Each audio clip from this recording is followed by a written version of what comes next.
Welcome to Ghost Boys Top 10 Best Halloween Horror Movies, Part 6. Part 6, Part 6, Part 6. Movie so scary it will make you sick. Trick or treat, bitch, I'm choosing trick. This is the fucking season of the witch. Part 6, Part 6, Part 6. Movie so scary it will make you sick.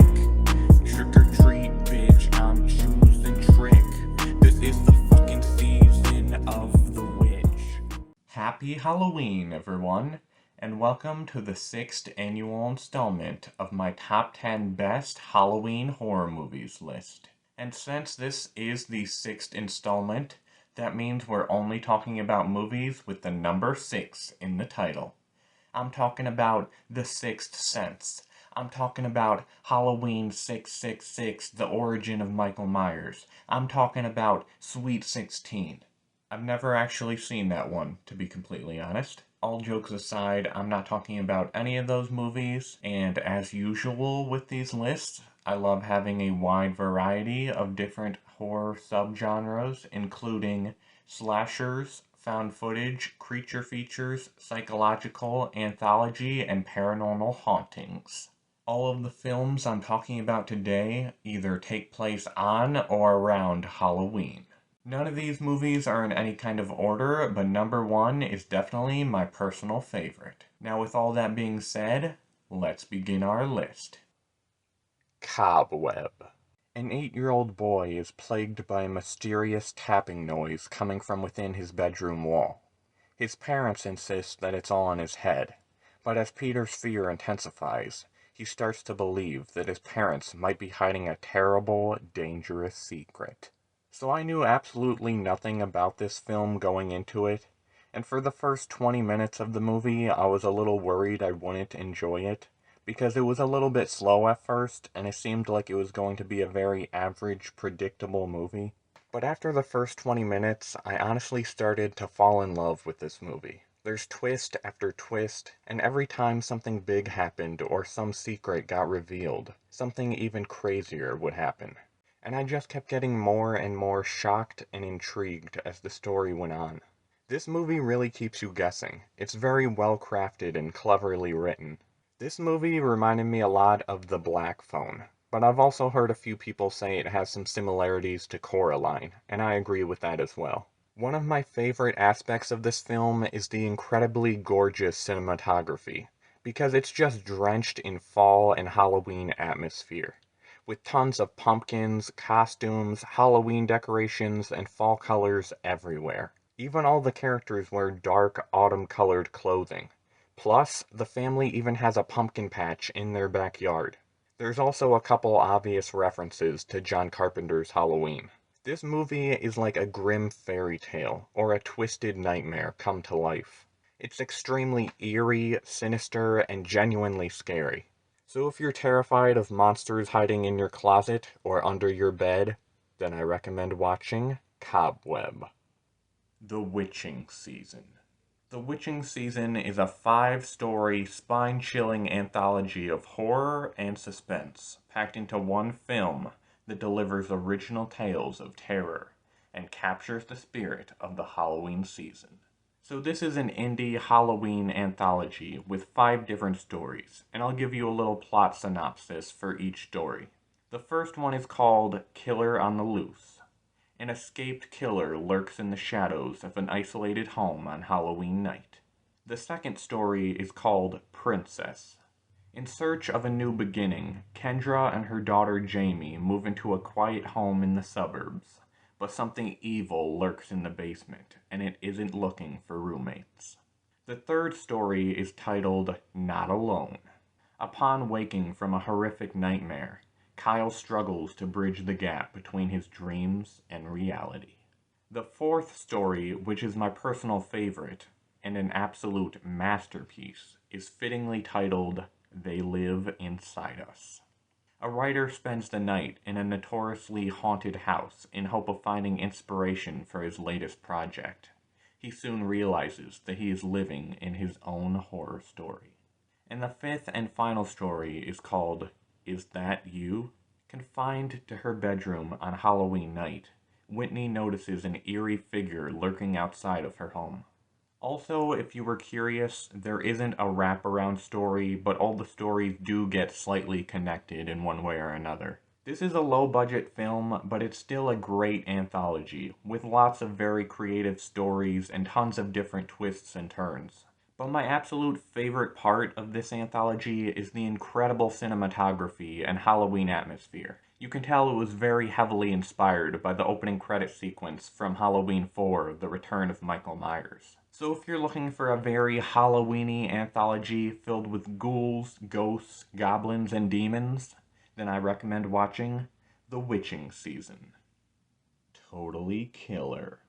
35 years after the shocking murders of 3 teenagers, the infamous killer returns on Halloween night to claim a 4th victim. But when 17-year-old Jamie comes face to face with the masked maniac, she accidentally travels back in time to 1987. So this movie is basically like Back to the Future mixed with Halloween and a little bit of Scream. And I gotta be honest, this is one of the most creative slasher films I've seen in a very long time, and it's definitely one of my new favorite slasher movies of all time. The main character in this movie is played by Kiernan Shipka, who is actually slowly becoming an iconic scream queen. And in this movie, she is just absolutely hilarious, adorable, and a complete badass.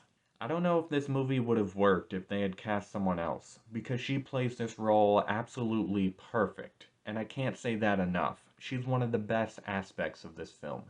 I had no idea this movie took place around Halloween time, so I was very pleasantly surprised when I first saw this film, because the beginning of the movie starts with a killer stalking people on Halloween, and the climax of the film takes place at a Halloween carnival.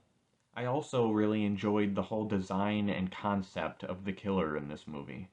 They call him the Sweet 16 Killer, because most of his victims are 16-year-old girls, and he always stabs them 16 times.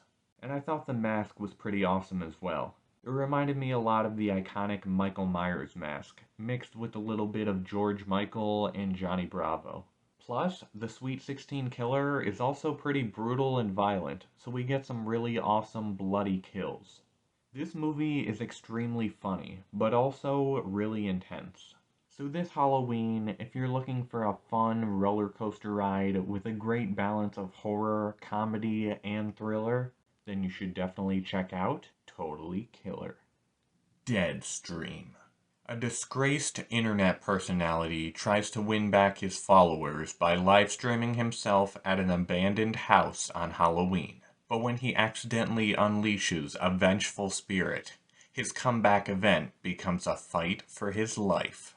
I honestly don't even know where to begin talking about this movie, because I love it so much. And I guess I shouldn't be surprised, since Guardian.com called this movie a Gen Z version of the Blair Witch Project. Which is honestly a pretty accurate comparison, although this movie is a horror comedy. And I'm actually not a very big fan of horror comedies, because I feel like they usually tend to be more comedic and not have enough horror in them. But this movie has the absolute perfect balance of both horror and comedy. It's somehow one of the scariest movies I've ever seen, but at the same time, one of the funniest movies I've ever seen. When I first saw this film, I literally jumped so much that my laptop fell off of my lap and onto the floor. The main character in this movie is Sean, and he's such a lovable douchebag. And I imagine that's a really hard role to play, because you have to act like a shitty person, but at the same time, you can't go overboard with it, otherwise the audience will lose interest and stop watching. He's also such a comedic character, and every single time I watch this movie, I seriously laugh out loud nonstop. And the actor delivers his lines and emotions and reactions so well. But enough talking about the comedy, let's talk about the horror, because this movie is scary as fuck. It all takes place in this incredibly creepy old abandoned house, which is located deep in the woods out in the middle of nowhere. So the setting of the house and the location is already scary enough, but then on top of that, there's also multiple different entities. And that leads me to the next thing I wanted to talk about, and that is the insanely awesome creature effects. Like, holy shit, they look so disgusting and terrifying and realistic all at the same time. Between the terrifying creatures and the petrifying spirits haunting the place, I legitimately screamed out loud a few different times while I was watching this movie. This whole movie takes place right around Halloween. When the film first starts, the main character is wearing a pumpkin shirt with ghost decorations all around him. This is one of my new favorite horror movies, and definitely one of my new favorite films to watch around Halloween. The back of the DVD even says, "This is one horror comedy you want in your annual Halloween rotation." So if you're in the mood for a haunted house horror movie this Halloween, then I highly recommend watching Deadstream. Followed. A controversial social media influencer and his camera crew encounter true evil when they visit one of the most haunted hotels in America. So this movie is actually pretty similar to Deadstream. It has the same type of premise about a lovable douchebag YouTuber going to a location that's supposedly haunted as he documents the whole thing as part of his special Halloween livestream. But the thing that makes me absolutely love this movie is that so much of it is based on real-life events that actually happened. For example, the haunted hotel in this movie is based on the infamous Cecil Hotel located in Los Angeles. There's actually tons of different documentaries about this place. Night Stalker, The Hunt for a Serial Killer, Horror at the Cecil Hotel, Crime Scene, The Vanishing at the Cecil Hotel, World's Most Unexplained, Curse of the Cecil Hotel. And even the 5th season of American Horror Story was inspired by the Cecil Hotel and some of the events that took place there.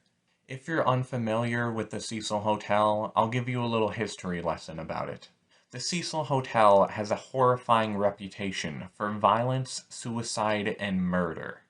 It was home of 2 different serial killers, the Night Stalker as well as Jack Unterweger, both of whom murdered dozens of people within the hotel. Countless others have either gone missing or committed suicide within the building. And in January of 2013, a woman named Elisa Lam was last seen at the hotel before going missing shortly after. The last footage seen of her alive was her entering an elevator, and the footage went viral because nobody could understand what was going on or why she was acting so strangely. Once inside the elevator, she goes up and down several different floors in the hotel. She peeks her head in and out of the elevator. She seemed scared and paranoid, almost as if she was being watched or followed by someone or something. Nearly a month after she had gone missing, her body was finally discovered when the residents of the hotel started complaining about a funny taste in their water. A maintenance worker was sent up to the roof to check out the water tanks, hoping to find out the cause of the foul-tasting water. But instead, he found the body of the missing woman, submerged inside one of the water tanks, floating face up, naked. The police have still yet to find out how she got there, and her death was ultimately labeled death by accident with bipolar disorder. And I'm sorry, but I find that to be absolute bullshit, because it doesn't explain anything. And even to this day, we have no logical answers or explanations as to what really happened, and how she ended up inside of that water tank. But anyways, sorry for talking so long about the history of the Cecil Hotel.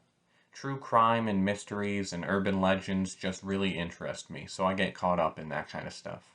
But all of those things that I just listed get incorporated into the story of this movie. The serial killers, the missing woman, the mysterious suicides. This movie uses every single aspect of the disturbing events that really happened in that hotel. But as well as taking inspiration from the real-life events, it also creates its own original haunting story, about this YouTube vlogger and his camera crew investigating and documenting all of the horrifying mysteries of the hotel. And of course, it all happens to take place at Halloween time. This movie has an awesome setting and location, great ghostly scares, a shocking twist ending, and some fantastic mysteries. So if you want to watch a paranormal movie on the eve of Hallows, then I recommend watching Followed. Dark Harvest. On Halloween night, 1963, the teenagers of a small town are forced to hunt down a legendary supernatural creature that emerges from the cornfields every fall.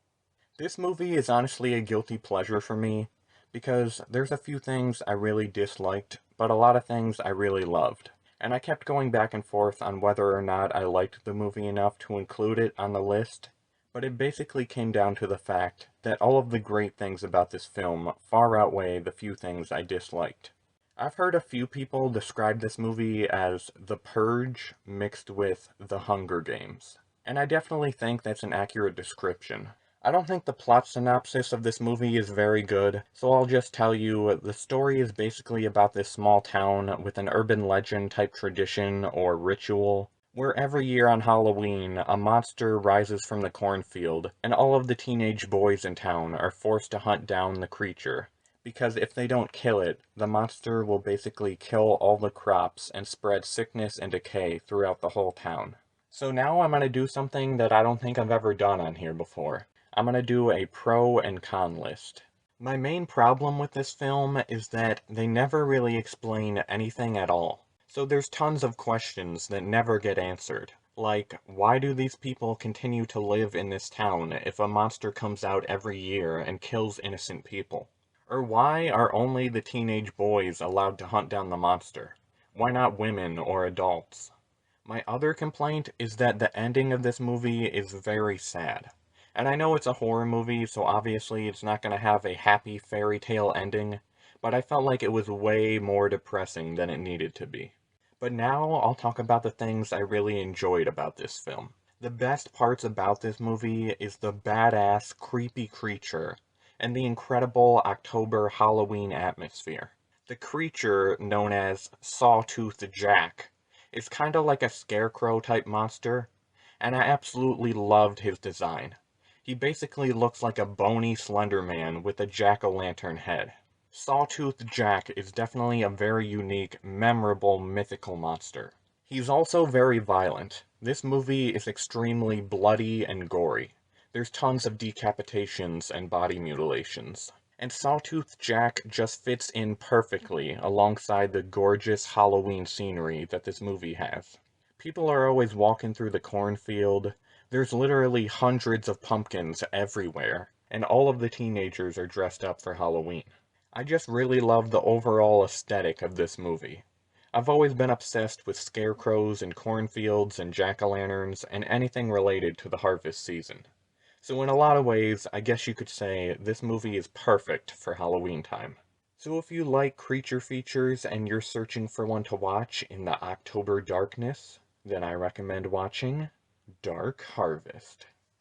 Scary stories to tell in the dark. One Halloween night in 1968, Stella and her friends decide to sneak into an old abandoned house that is rumored to be haunted by a girl who committed suicide. But when the group of friends discover a book written by that very same girl, the nightmarish stories within the book start coming true. So I actually talked about this movie in my very first Halloween video, but that whole video felt very rushed, so I really wanted to talk about this movie again, especially since it's become one of my absolute favorites for watching around Halloween time. I always watch this movie 2 or 3 times in October. In my original review, I said that Scary Stories to Tell in the Dark feels very similar to something like Goosebumps, but much darker. And I still stand by that statement, although I would like to reinforce my point that it is way scarier than Goosebumps. Because whenever I hear people talk about this movie, they always say it's a great gateway horror movie for a younger generation. But I personally think this movie is pretty dark and frightening at times, So don't let other people fool you into thinking this is some Disney Channel type Halloween movie.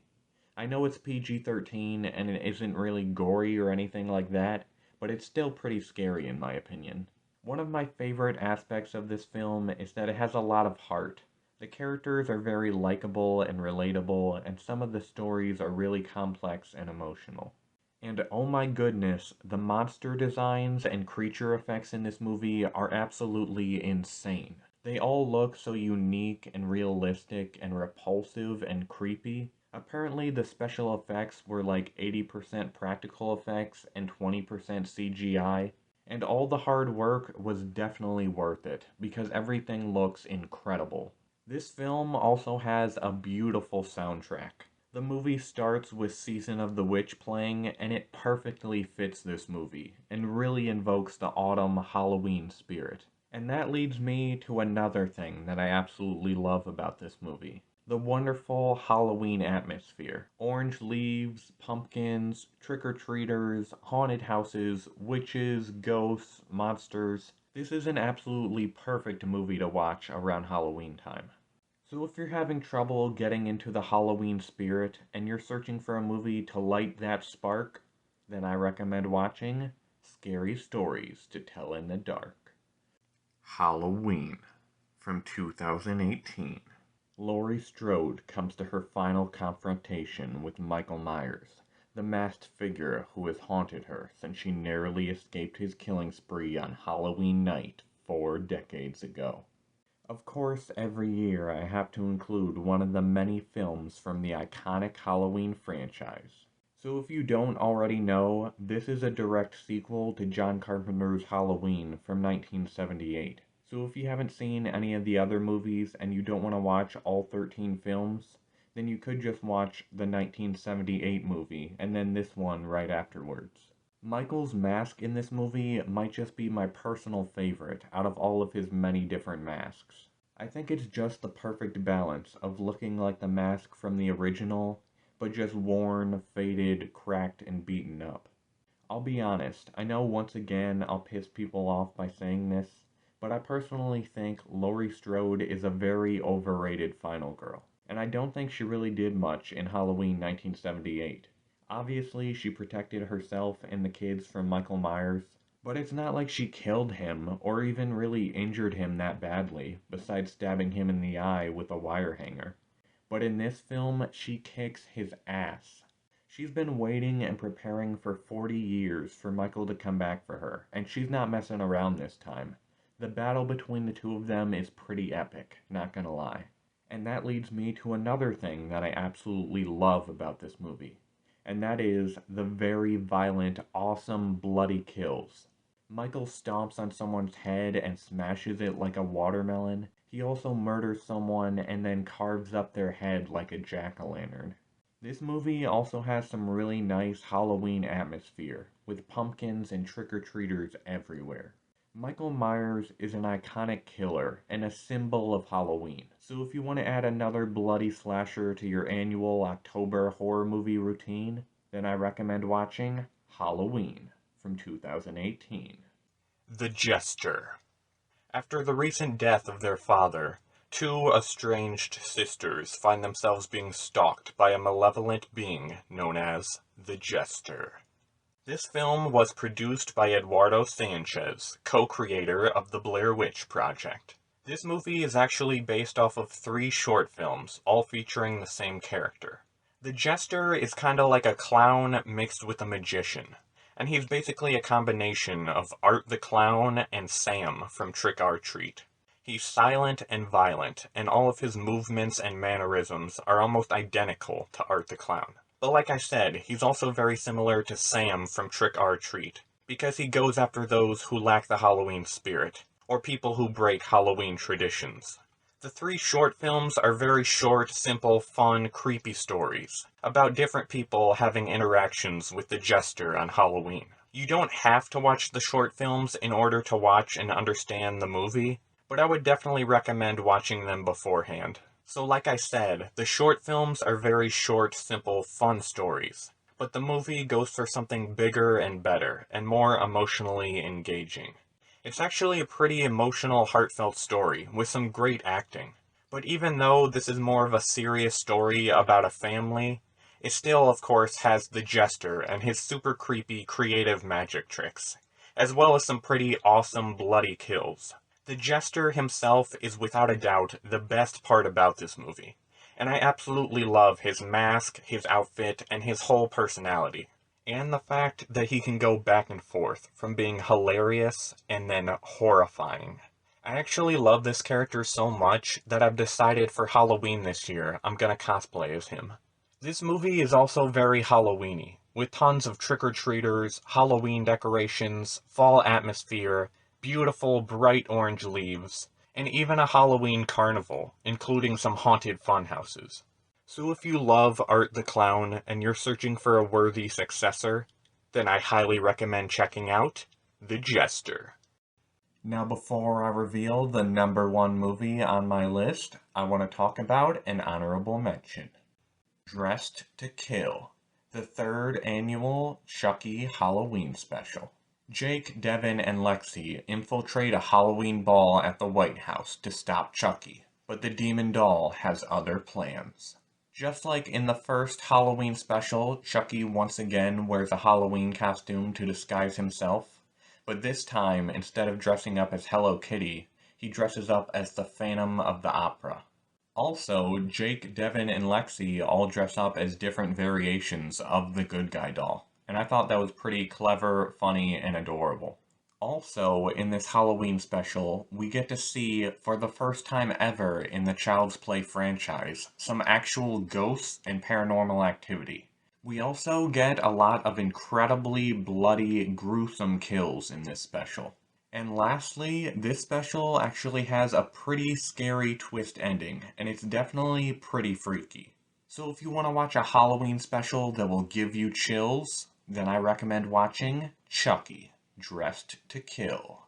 And now, the #1 best movie on my list, and one of my new favorite underrated Halloween horror movies of all time is... The Collingswood Story. A young woman staying in touch with her boyfriend through a video webcam discovers an unimaginable horror linked to the house she just moved into. So when I first heard about this movie, I knew absolutely nothing about it, besides the fact that the whole film takes place through computer webcams and that the story takes place around Halloween time. But I was blown away by how much I enjoyed this movie, and I think it's safe to say, this is a cult classic. So if you've been living under a rock and don't know about movies like Unfriended, Unfriended Dark Web, Searching, Missing, and my personal favorite, Host, the whole gimmick with those types of films is that the entire movie takes place through the perspective of someone's computer, usually through video chatting.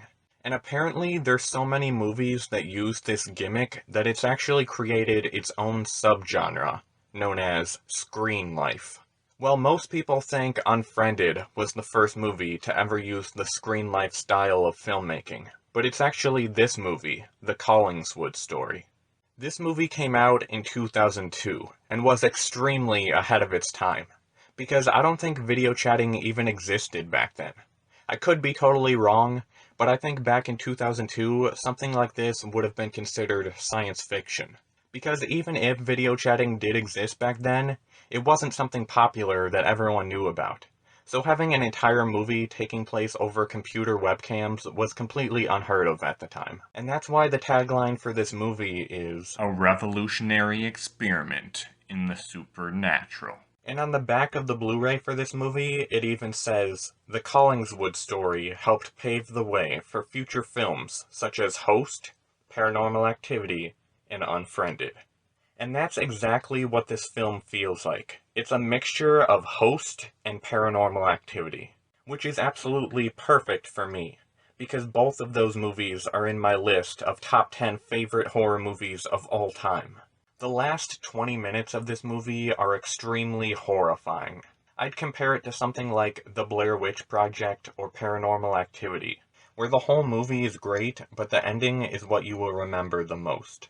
And I think the ending of this movie might confuse a lot of people, but I think it's just left open to interpretation, discussion, and theorizing.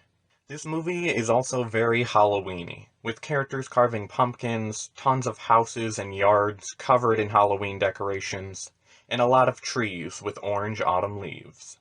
Also, here's a little fun fact, the main character in this movie also played a small role in Halloween 4, The Return of Michael Myers. She was the red-headed bully girl in the penguin costume. So if you love Halloween-themed horror movies, but you're getting tired of Michael and Laurie, then I recommend watching The Collingswood Story. Well, everybody, that's the end of my list. I hope you enjoyed Part 666. Let me know if you check out any of these freaky flicks, and make sure to grab your crucifix and look out for lunatics, 'cause it's trick or treat, and you might get tricked. Pumpkins, ghosts, and autumn leaves.